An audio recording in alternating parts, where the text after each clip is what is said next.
Poliisi ebukeezezza Nkokola okweyiwa ku kkubo eridda amakagge yaliko Ssenkagale we FDC retired Colonel Dr. Kizza Besigye okulaba nga tewali mmotoka eyingira oba efuluma amakagge.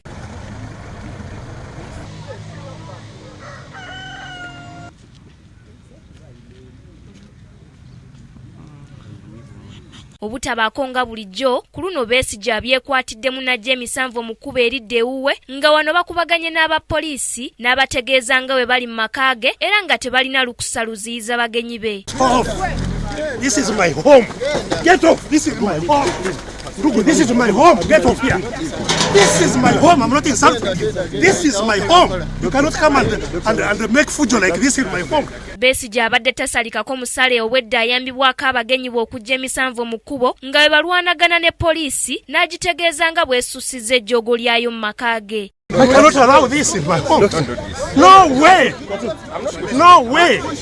Oluvannyuma abapoliisi bamukutte kiyiifuyiifu ne bamuyingiza mu katakisi kaabwe akaddugavu nga n'abawagizi babadde babuuza poliisi wajje etutte omukulembeze waabwe poliisi tebagumiikiriza nga nabe batutte biwala ttaka omubadde n'abakyala. You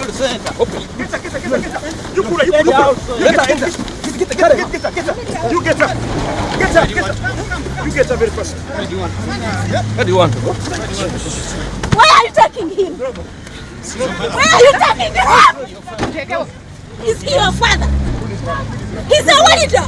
Why are you taking him? You disrespect me. Why are you taking me? Stop! Stop!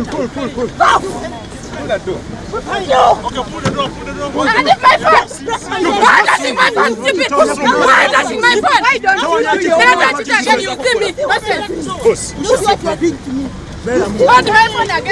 Poliisi ejjeeyo n'ag'omu buto ng'abantu obwedde bakwata nga bweyagala n'okubasaako eryanyi okulaba ng'ebajja mu maka ga Colonel Besigye. Why are you pitching me? Why are you pitching me?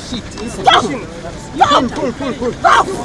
Besigye ne banne bakubiddwa mu kamotoka ka poliisi ne bongezebwayo mu kifo ekitannategeerekeka.